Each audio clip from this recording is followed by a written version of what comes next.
Welcome to this webinar hosted by the Center for Family Care. My name is Father Alex Gusetis, and I serve as the director of this Greek Orthodox Archdiocese department. We promote many webinars throughout the year, focusing on issues that help strengthen marriages and families in the faith. We are grateful to Leadership 100 for underwriting this webinar series. Our topic today is boundaries, a path to healthy relationships. And we're blessed to welcome Mr. Paul Karos to this discussion. Let me offer his background. Paul enjoyed a successful 35-year career on Wall Street, where he, as president of an investment banking and equity division, led the firm to be a national player.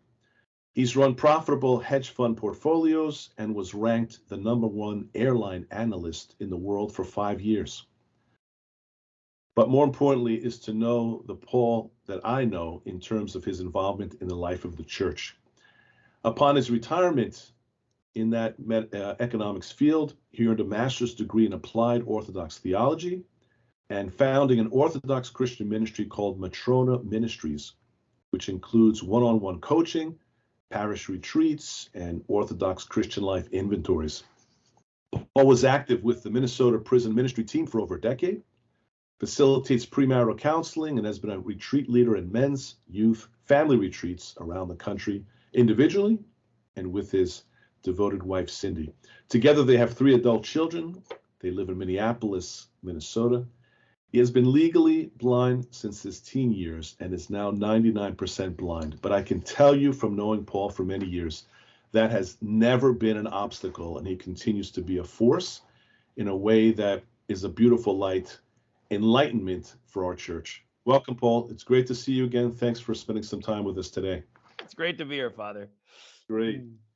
So this is an unusual topic, but the reason for introducing it is you recently presented this at the Chicago Young Adult Conference, and 2 of my children were present.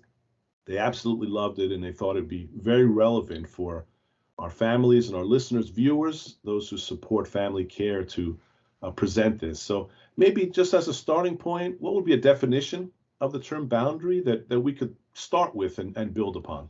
Great. And if you want, Father, you can put the slide up on that first page. And the boundaries are really an interesting topic because, of course, they're being talked about a lot today in our American culture. And as Orthodox Christians, we actually would say that much of it is actually very interesting, but then we have some pretty big differences as well as the way that we look at boundaries as Orthodox Christians, and we'll talk about those. But just a good working definition that I have kind of developed and been using, that boundaries are kind of a dividing line or a limit that we can set for ourselves that are really informed by our values, or any person by that matter, person's values and morals. And it can affect us in many ways: physically, emotionally, spiritually, sexually, and even financially. So it's kind of can affect our entire life. And so this is just a working definition. These are limits that we can set for ourselves. And we'll get into in a little while kind of what some of those differences are with the way that the world looks at boundaries and the way that we might look at boundaries. So it's more of a contemporary word. Is it a word, boundaries, found in Scripture or the writings of the Church Fathers, or maybe similar terms that we might be familiar with? Yeah, so exact terms, we would say no. We really don't see the words boundaries in there. It's used by the fathers and it is used in the scriptures, but not in the way that we're talking about here. But definitely in the way that we look at a variety of topics, in the way that we look at human beings, we would say yes, it really is used in many ways. And the analogy that we're going to use today to look at the human person is looking at the human person as a garden. Okay, and this is an analogy that's been used many times, this sort of agrarian analogy by Christ himself in the scriptures. We have many analogies of the agrarian analogies. The seed falls on the soil. Some of it's in rocky soil, some of it's in good soil. Or we see this, a good tree cannot produce bad fruit, or a bad tree cannot produce good fruit, or the wheat and the tares, all these types of things. There's many other analogies the fathers use, like the city, the human person's a city, with the wall, which the Psalms use many times and the fathers use. And we'll kind of relate that a little bit to this garden analogy as well. So we're going to look at the garden analogy and how that we can inform ourselves. And if you turn to the second slide, Father, you'll see here, even in Galatians, where St. Paul uses this agrarian analogy to talk about the fruits of the Holy Spirit. So in this case, the virtues or the gifts of the Holy Spirit are actually indicated as fruits. Okay, much like we might have a fruit in a vine or a fruit in a garden of some kind. And here he talks about these fruits as the fruits of the Holy Spirit, and then the weeds as passions. The passions are those things in the garden analogy that kind of choke our fruit. Okay, and St. Isaac the Syrian, if you turn to the next slide, he actually says it this way. He actually says it as the seed of virtue is in every human soul, which is very powerful. And so what we're saying here is that you have a garden, Father Alex, I have a garden, my wife has a garden, my kids have a garden, everybody in the call, we all have a garden. This is our soul. This is our human person. And as St. Isaac the Syrian says, those seeds of virtue are actually implanted in us, which is very powerful, because that means that inside of me, there's like a peace plant or a joyful plant or a kindness plant. It's in me. The action's on the inside, the Lord says. The kingdom of heaven is within you. It's not out there somewhere. It's inside of us. And so when we talk about fruits or flowers or weeds, these are the language that the fathers use in talking about us as a garden. Okay, and it's really interesting, because we would not say, for example, that weeds are built into your garden automatically. Our view of the fall is that we have a tendency towards sin. And that's because weeds do grow easy in this world, just like in a real garden. Weeds I've actually researched this to see where do weeds come from in a garden. It's actually not in the soil. It blows in. It blows in. Weeds tend to blow. The seeds blow gently through the air, and they'll land in your garden. Or rodents will come in and bring, like, bunnies or, squirrels or chipmunks. They'll bring in weeds. But weeds grow quickly, okay? And these are the passions. These are things like anger, or jealousy, or lust, or greed, or pride, or these things that really choke out the fruits in our garden. And so taking care of our garden becomes the real work of our Orthodox spiritual life, so that we bear beautiful fruit. And that fruit is there to nourish ourselves and ultimately to give to others. Okay, that peace, that patience, that kindness, that, whatever it might be. And so before we show some depictions of just this last quote, Father, and if you wouldn't mind reading, I love this quote from St. Paisios, where he kind of talks about this analogy to help us look at our spiritual life. It's a beautiful quote. Okay, St. Paisios, all virtues and all passions are cultivated. It all depends on the work each person does. If one cultivates the virtues, they grow and choke out the passions. If one cultivates the passions, they grow and choke out the virtues. If a person cultivates both virtue and passion, then both grow, and the result is a mess. To better understand this, think of a garden filled with both flowers and weeds. If the weeds are cultivated, they will grow and choke out the flowers. If the flowers are cultivated, they will develop and choke out the weeds. If they are all cultivated together, you will not be able to distinguish the flowers from the weeds. Beautiful. So I don't know about you, Father, but I definitely have a mess on my hands a lot of times in life. A lot of things going on in this garden of mine, and it's very common for all of us. Okay. So this is just a very powerful analogy to be able to use with people in my coaching, to really just sort of, take an examination of our garden, kind of what's going on inside of us. Because our culture really teaches us that, if I can, I don't know, just go accomplish a certain thing, or achieve a certain goal, or if I can, get to a certain level of career or money or whatever it might be, well, then I'll have made it. I'll feel at peace in my soul. And so that becomes kind of an outside in life pursuit. Whereas the church teaches us, and the fathers and the scriptures, that really life is an inside out pursuit. The action is inside of us, both the things that are harming us. So weeds that are in our garden, or if we've had some difficult experiences, maybe we've got some gouges in our garden that need some, fluffing around to get the soil to grow again. The peace, the joy, these things come from inside of us. Okay. And really that's where our attention in the life of the church is meant to lay. And so I love to use these depictions that I had created for this. And if you go to the first one there, Father, this is kind of a depiction that kind of gets at this. And so I'd be curious, Father, everybody sees something different. And I did this with the young adults at the YAL group, but just what do you see here that kind of strikes you? It doesn't have to be some deep thing, but just what do you observe about this first depiction of the garden? This is like an Orthodox Rorschach test. Yeah.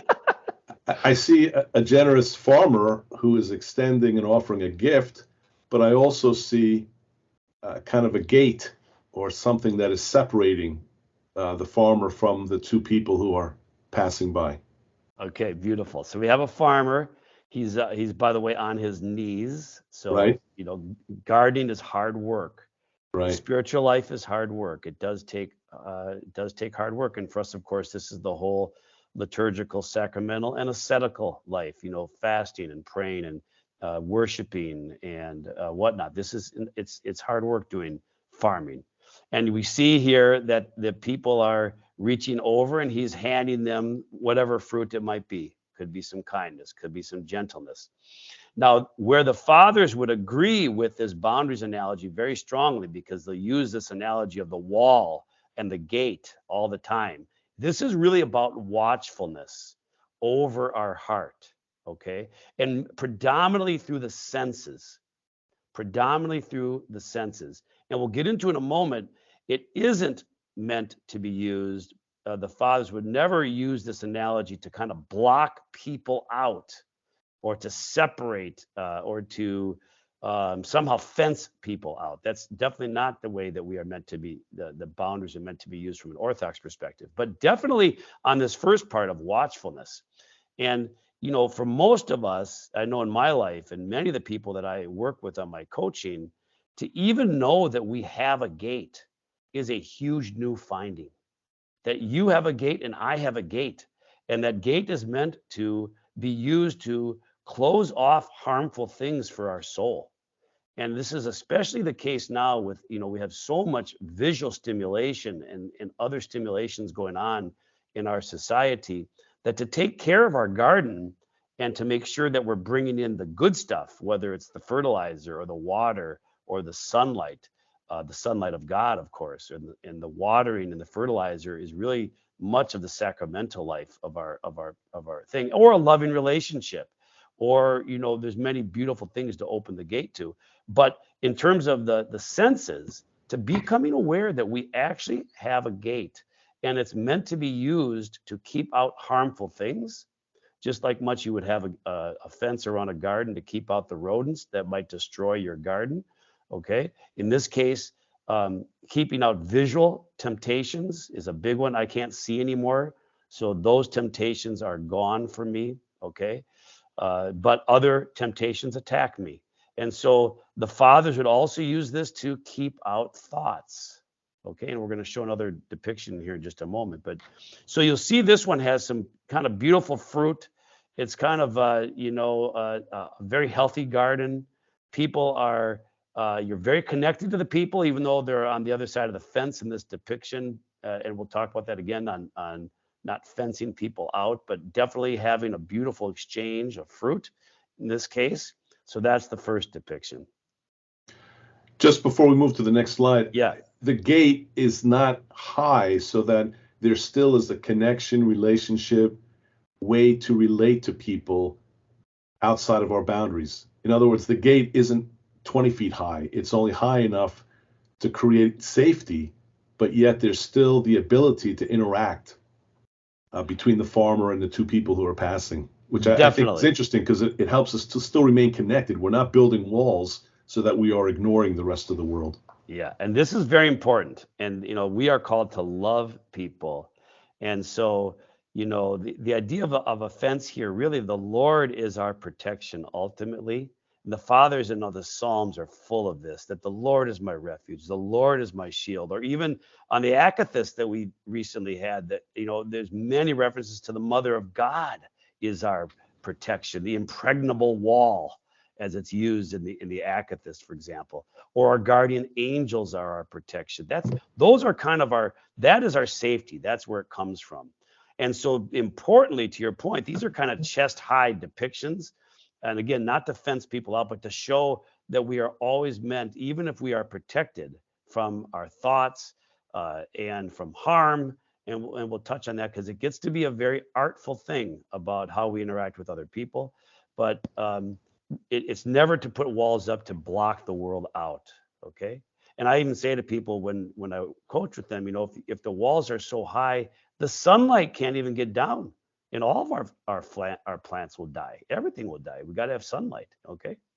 So let's go to the second depiction and see what you see there. This one's a little more interesting.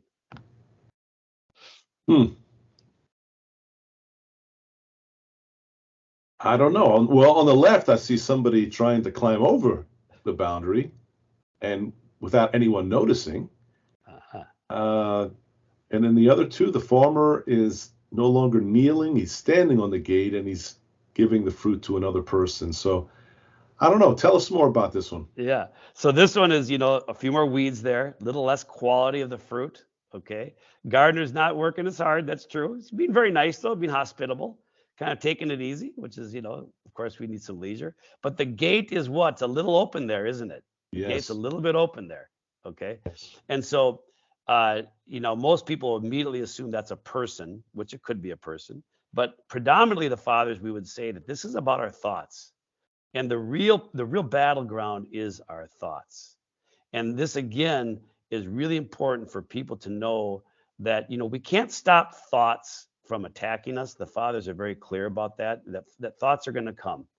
St. Paisios and others use either the bird's nest or the landing thing on our head, these types of things, that the thoughts are going to come. But we do have the ability to reject those thoughts. And these thoughts can be very damaging.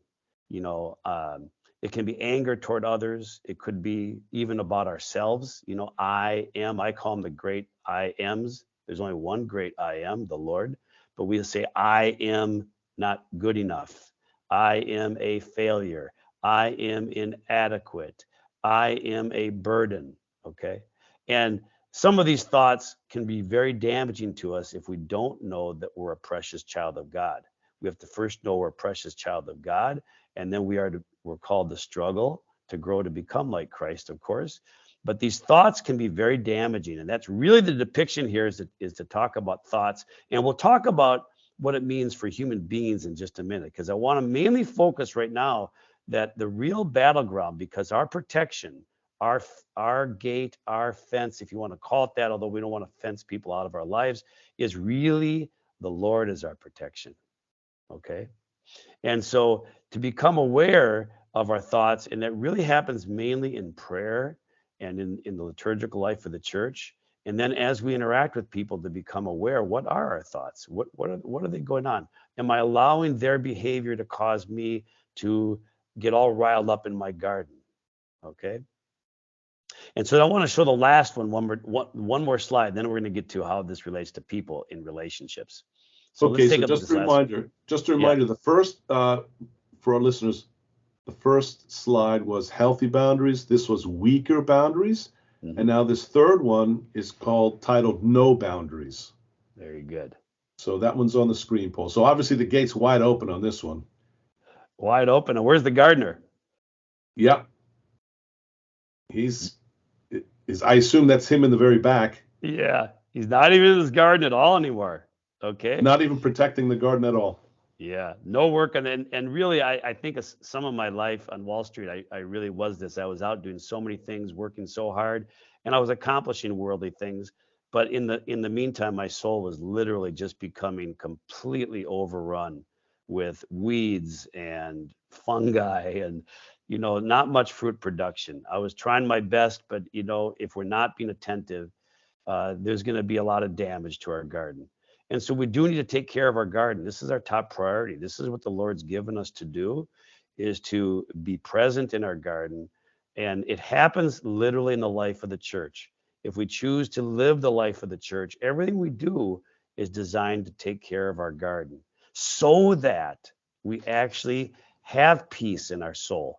And so that, like Saint Seraphim, then maybe we will save 1,000 people around us through our love. Okay.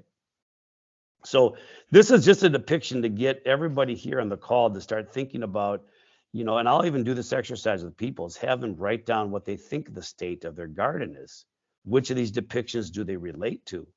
And if they were to describe what they think their garden looks like, where is it at? How many gouges are in their garden? These are wounds. Okay. Just to start to become aware that our inner life is really where the action is. And that has to be attended to first before we can really begin to take care of others, that we have to start to take care of ourselves. Okay. So, one of the things that is very powerful to think about as it relates to families and as it relates to how do we make this kind of real as it relates to, let's say, moms, dads, children, things of this nature. And, I'll sort of take it from two angles. The first thing is something that I tell couples as they're in their premarital counseling process. And that is, I have them imagine like having this garden, because when we get married, we still have two gardens. And actually, Presbyterian Carrie Pappas always taught me this, that the two become one, yet you remain your individual person, right? You don't completely lose your entire person. And so I've developed this into the garden analogy, that you have two gardens there. And when you get married, there's an open gate between us because the two do become one. And yet you are still your own person. So in my marriage, I have to be the one working on my garden. And Cindy has to be working on her garden. And we can help each other for sure. But our main job is to keep working on our garden, because then we have the joy and the patience to bring to one another. Okay. And then when we have children, then you can imagine, you can't probably see my hand, but imagine these two gardens together. And now on top of that garden or next to it is your first child's garden. And that child has two open gates to mom and dad when they're young, because those kids can't take care of themselves. Okay, so you got your husband and wife garden together with an open gate. Now you got a child next door, and they got two open gates to the parents, and they have an outside gate to the outside world. Okay. And when our children are young, okay, we have to take care of their garden with them because they really don't know how. And we have to be in charge of their outside gate to the outside world. And John Chrysostom uses this analogy. Actually, he uses it as a city, and your children are the city. And then you have the gate, and the king and queen are in charge of when that gate gets to be opened. Okay. So we have to, when the kids are young, we are in charge of that outside gate. So we have to make sure that it's open to good things and it's closed to harmful things to their garden. Now, where we get messed up is as our children start to get older. And by the way, then you could put like a wall of the city around this kingdom, the king and queen's kingdom. Okay. Of course, again, chest high walls, never blocking the world out. But now as the children get older, we have to learn that those open gates to mom and dad, maybe as they get to be teens and high school, we have to start to let them have a little bit of their own garden. And our job as parents is really twofold, I think. One is to help our children learn that they have a garden. What are the weeds? The passions. What are the fruits? The flowers, the virtues, and that they have a gate. And our goal by the time they leave our home is really, if you want to get it to the garden analogy, I think, is really that we help them to know that if they are gardening, then good things are going to happen. Okay.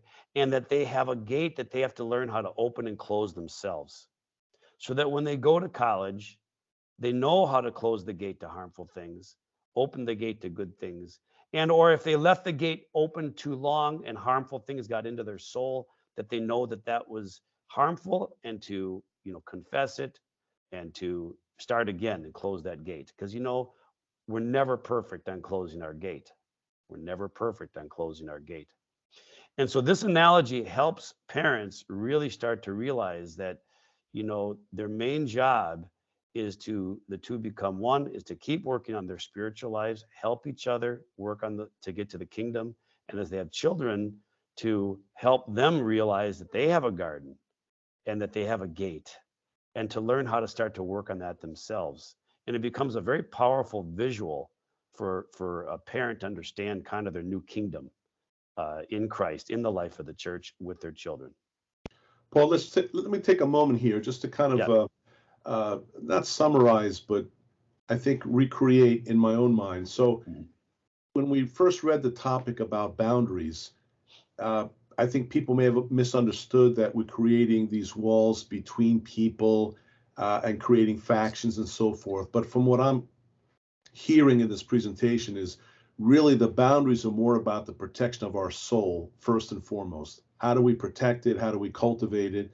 That's the wall and boundaries that you're really emphasizing here, correct? That's correct. That's correct. So on that note, just as a sidebar, if you don't mind, for some reason, as you're presenting this, I had this image of, not on a personal level, but on a community level. I had the privilege of leading a large group to the Holy Land some years ago. And one of the side trips was to Bethany, sorry. And in my mind, Bethany, I can see Martha and Mary, and I can see Lazarus, and I thought it's going to be a beautiful pastoral setting. Well, today, Bethany is a gritty city. And as our bus was pulling up to this women's monastery, it's the only Orthodox presence in all of Bethany. And it's basically a castle or some high walls. And because they have to protect themselves physically as well. My point is, when the gates opened and our community entered, all you saw were beautiful flowers and wildflowers. And you went from this gritty city, worldly place, and then you entered into this beautiful monastery, and the flowers completely put you at peace, put you at ease. A flowering in the same way that you're describing really was that the boundary was there.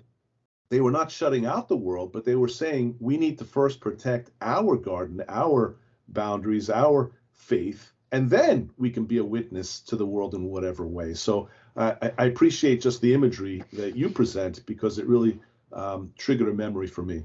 Boy, that is a powerful analogy, Father. That is exactly the point. And when it comes to relationships, here, we have to distinguish a couple of things on boundaries. If there is a real safety issue, there is a emotionally or physically truly abusive environment, then we do need help to separate and to really, and here we'll probably need help either from a parish priest or a counselor or a loved one that is going to help us, kind of objectively see what we have going on in our life. Okay, there are these circumstances, and in that case, having that protection, a wall that's going to truly help the person get safe is very important. Okay. And then that's one set of circumstances. And if we feel like we're in one of those circumstances, I would highly urge you to seek the help that you need to assess the situation, to see how dangerous it is, to see what's actually going on, and to have some help taking a course of action. So, Paul, to that point, I think that's really essential, because as children, they can't recognize boundaries. They can't recognize always what's safe and what's not. So we as parents, as clergy, as protectors, if you will, have to help them at times create these boundaries for their own safety, for their own well-being, as you've highlighted. I think that is really critical, and as came out at the YL convention, it was actually Darlene, my wife, and I were talking about it. But when we started talking about the boundaries, a lot of kids asked questions about their Greek parents. Maybe here these kids are in their 20s and 30s, and maybe the Greek parents being too involved in their lives, but they were very loving. They said, we love our mom or we love our dad, but they just blah blah blah. And so as Greek parents, we have to, as Orthodox parents, and I would tell you, in working with many people, it's not just Greek families, but to learn that as our kids get older, to let them have their garden, okay, and to be there to encourage them, and to be there to help them where they need it, but to really let them work on their own garden, and their own learning of their life is very important. But the way that we would differ from the world on boundaries is that much of the literature now would go beyond these sort of abusive, safe environments that we just mentioned, to almost saying that I need to be safe, and I need to this, I need to that, even if somebody's moody to me, or if somebody's a difficult personality, or if somebody says something that makes me feel uncomfortable. Now, here as Orthodox, we would say that we have that we're really called to love people, and that our protection is the Lord, and our protection is our guardian angels and the Panagia. And so that we have to know that we are safe, okay? Take that off the table if we're talking about emotional things. And so I have sort of developed a little help where people feel like, okay, they're with an angry family member, or it's a difficult friend who's pushing their views on me, or whatever it might be. And here we can do a little, very quick prayer to Christ. Lord, first of all, thank you for being with me, Lord. Okay, you are my protector. And then we can right away say, Lord, am I sinning? Am I doing something against your commandments in this interaction that I'm having at home, or at work, or with somebody that's difficult? Because sometimes a difficult personality who's got a lot of anger, or a lot of whatever going on, it can make us feel like there's something wrong with us. And we can then quickly disintegrate into our own anger, or our own resentment, or our own lashing out, or our own shutting down.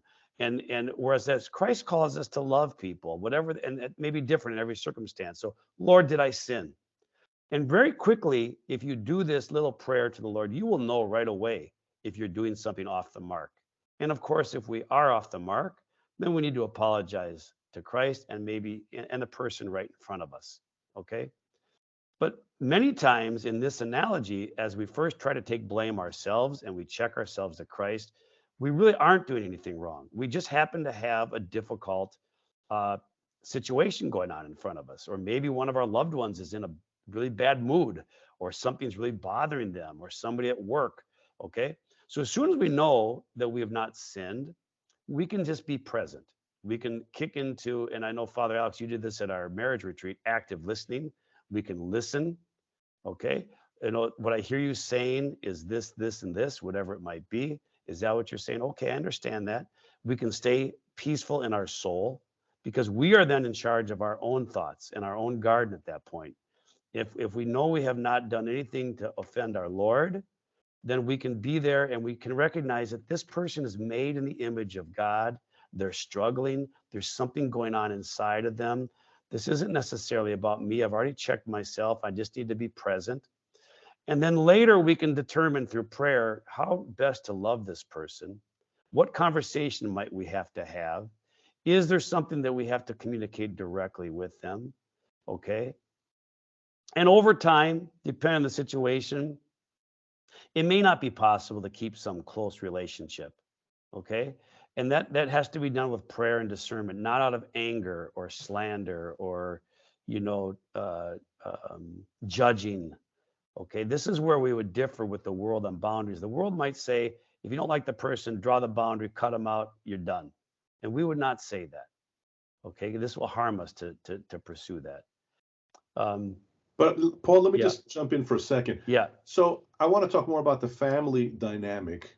So on one end of the spectrum, you might have a parent that says, okay, when you're 18 years old, you're on your own, you're gone, have a good life. The other end of the spectrum is not allowing our children to develop their own garden. Sometimes we use the word enmeshment in technical language, but how do we allow for this our children to develop their own garden without the interference, without the overbearingness of sometimes that we sometimes do as parents? It's a great question, Father. I think it starts by us recognizing that this dynamic exists, that the Lord has created everybody free, and that the real action is that each person begin to tend to their garden. And we'll see this in family members where maybe there's a behavior that's really out of whack. Well, something's going on in their garden. There's some weed that's choking them. Their anger weeds got their gentleness fruit choked out completely. Okay. So if we start to recognize in ourselves, then we start to see that our children, for them to thrive, to them to make progress on holiness, to make progress to become Christ-like, and to be healthy in their relationships, that this is essential for them to learn how to do this. And so then we begin, it's hard. I mean, Cindy and I, we are struggling with it ourselves. When do we step in? When do we say something? And so it's a dialogue between husband and wife that says, are we first, and I think as Orthodox Christians, we do a great job teaching our kids what are fruits and flowers and what are weeds. I think we do a good job in that. I think you've hit the crux to the issue, that as parents, we need to start having that dialogue about, what is a healthy way to let them begin to flourish on their own and be there to assist them, but not be jumping in their garden and stomping all over their garden, or not trying to point out every little thing that they got going on. Let them struggle a little bit. And so I think for our experience, and I'd love to hear yours because I know you have older kids as well. It's been a learning experience and dialogue between husband and wife to make sure we are doing it, that we're actually starting to let them do that so that they can truly have thriving gardens themselves. Great point, Paul. In terms of our own experience, I think the word adaptability, and I'm not saying we do it well, but we have to remember that how we interact with our children when they're 5 and then they're 10, 15, 20, 25, it's different at every stage. And we can't continue to treat our children like they're 5 years old. We have to interact with them as a 25-year-old. And that takes adjustment on our part. So it really, the burden is on us. The onus is on us to be able to adapt accordingly as parents and be able to continue parenting, but allowing them to continue to nurture and grow their own garden. I also want to just add to this, Paul, to your conversation, that part of our tradition is spiritual direction, is a spiritual father or spiritual mother, if there's somebody who's, whoever that is an advanced state. So that can also help our children develop their garden. And I wonder if you can say a few words about that in terms of, it's not only on the parents, of course, we're the primary people, but let's also depend on the wisdom of the church, that historically and spiritually tradition, we provide spiritual fathers to help our children grow as well. I think that's a very powerful point, Father. And I would say two things there. One is that, this is where I think early confession for our children is really helpful in that, if they can start to go to confession at an early age on somewhat of a regular basis, and they're really confessing things that maybe really aren't that serious, but they start to see that confession, for example, is a healing sacrament of the church. And so that by the time they get to leaving our homes, they've come to confession several times. They see that it can be a healing, beautiful experience. And now they're in college, or now they're beyond, and something goes awry in their life, and they know that's a place they can go, and they know how to have that relationship with a spiritual father. Then we don't have to worry. They're struggling like anybody, like we all struggle.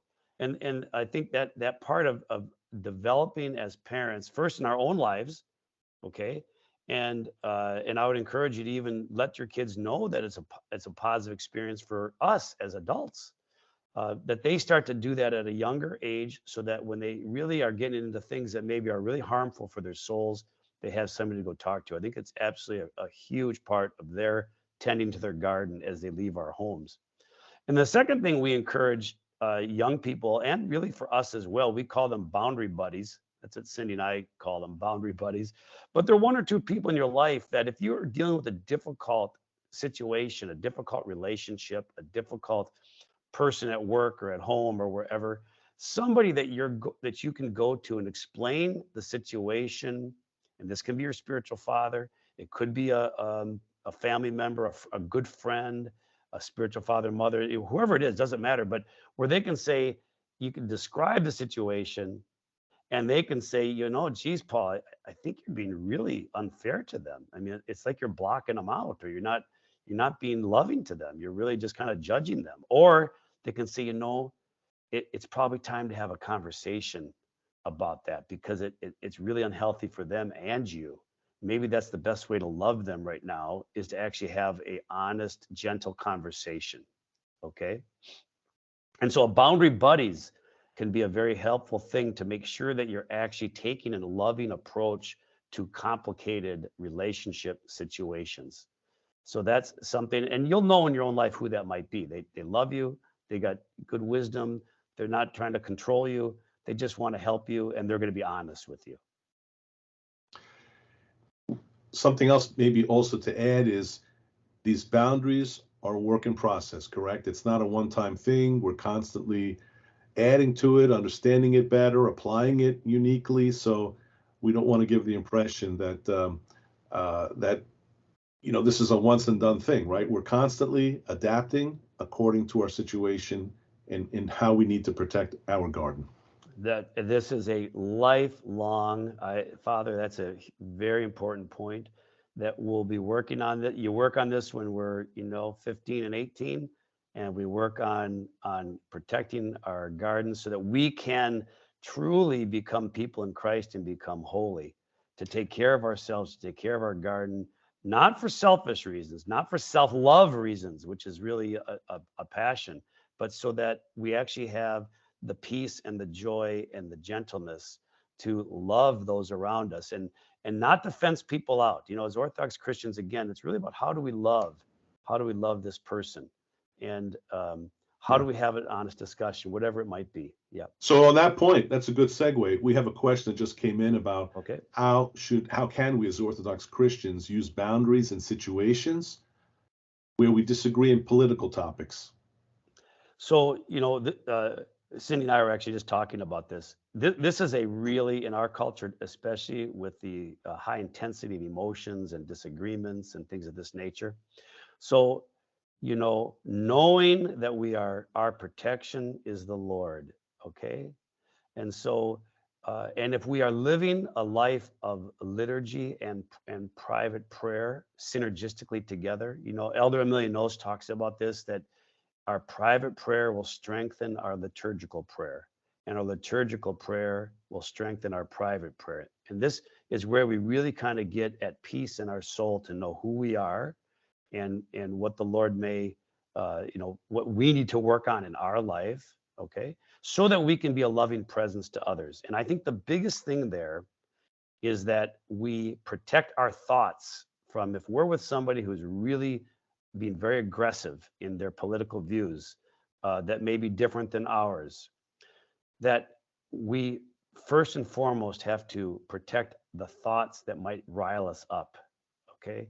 That we have to stay as peaceful as we can and be an active listener, ask questions, okay? To say, well, what I hear you saying is this, that's interesting. So, when did you first start having that opinion?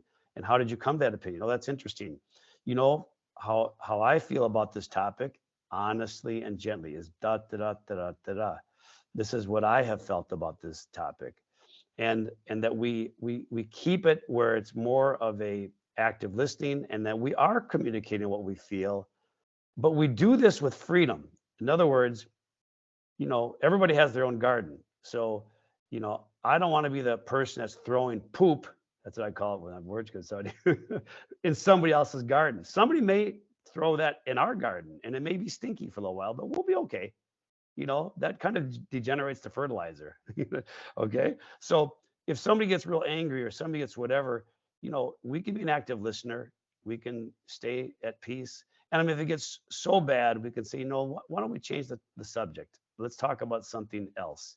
And one line my wife has used, she was on a walk with a neighbor. They've been friends for a lot of years, and they got to a very heated political discussion. And at the end, my wife turned to her and said, so and so, I'm just so grateful that our friendship will always overcome any kind of disagreements that we have. so that we stay connected to the person, okay? That we let them know that we may disagree, but that we still can be connected and be kind and love each other and care about each other. So I think, you know, we have to back off of having to be somebody that has to convince other people to see it our way, that we can share how we feel, that we do it honestly and gently, but then leave the freedom for the other person to feel whatever they want to feel. And, you know, and the last thing I would say on that is it doesn't have to all happen in one discussion. You know, if we're going to have some disagreements, we can have a little discussion on it. We can gently move it away. I think preserving the dignity of the other human being is at the heart of how we approach our Orthodox Christianity. Thank you, Paul. That's Yeah. very wise advice and counsel. Another question has to do with a family with a 14-year-old that experienced trauma, have experiencing emotional stunting. Now they're in their early 20s. The parents want to help launch them out into the world. And if you have any ideas in terms of support resources that they could look at, or in general that you might want to advise us in terms of resources on this topic? Yeah, this is a very important one. And so, you know, if we keep it to the garden analogy, there's other analogies like using it as wounds. Okay, but you know, when we've had trauma like this, we do usually need to get some help. Okay, because that trauma caused us to usually think things about ourselves. In order to process that trauma, many times we tell ourselves a story, and it becomes very distorted about who we are. Because of the shame of the trauma, we can start to lose that we are actually a precious child of God. Okay, we can actually feel like, to my core, I am, you know, worthless, or I am pathetic, or whatever the thoughts might be. If we keep it to the garden analogy, it'd be like big gouges got gouged in the garden. In our prison work, we use this in our prison work many times as well. And one prisoner said it best. He said, you know, when I think about my younger years, he had a very abusive home. In his case, it was abuse. But the trauma can come from many, many things. It can just be a peer issue at school. It could be lots of things. He said, it feels like a tornado came through and just wiped out my entire garden. And he says, but what's hopeful is I realize that if I just get down and I'll let the Lord in, I can refluff this soil, and the seeds are down there, and those plants can start to grow again. The fruit and the flowers can start to grow again. So if somebody's had trauma, we have to let them know that their potential as a human being is still beautiful, and that all God asks us is to take whatever garden we have and to just work with that garden. And that is good enough. And it is beautiful enough. And that whatever our garden turns out to be is beautiful. As long as we're doing our part to work on it and letting the Lord in, that there'll be some fruit that we have to give. And that's beautiful. And to have them to be able to do the work with somebody that can gently help them see that trauma, it most likely was not their fault in any way, but that maybe there are some gouges, and to help them see that, you know, that they are a precious child of God, and just one step at a time is good enough. Okay. So on that point, Paul, I just also want to extend to our viewers the resource of the Assembly of Bishops Mental Health Directory. This is a national directory of Orthodox therapists and other professionals, and this can be found online. If you can Google Assembly of Bishops Mental Health Directory, they have the backgrounds of these professionals that can offer help for situations that have just been described by that questioner. Paul, we're coming to the end of our time. Any other final thoughts? Any other resources? Just any final thoughts for our closing? You bet. And you know, Father, that Assembly of Bishops thing is really, I'm so grateful that they've had that. It's a great resource. There's also a new book out by Father Joshua McCool called Healing Work. It's called Healing Work, Giving Humanity a Second Chance. And he talks a little bit about trauma in there, some really good suggestions in there as well. He's an Orthodox priest who was also a counselor for 17 years in the Antiochian Archdiocese. And then if you can, Father, the very last slide, I have 2 QR codes that people could take a snapshot of. One is a podcast that I have, which is we talk about a lot of spiritual issues. We do talk about the garden analogy in a few of our podcasts. And then we have that website there. It's my website where I have a couple life inventories that people can take if they want, that try to help get at some of these issues, the passions and the virtues, the self-image and suffering. This gets to the wounded issue that we were just talking about with trauma sometimes, that people can, they're free. They can go take them if they want. And there's some interesting reading that that I have on some of those. They could do that as well. But this has been just a pleasure to be part of, Father, and thanks for having me. Paul, it's always a joy to be with you. You give light, and you help with our spiritual vision in helping us to continue to grow in our faith and continue our journey towards the heavenly kingdom. This has been Paul Karos. Our topic has been developing healthy boundaries. Thanks so much, Paul, for your wisdom and guidance. Thank you, Father.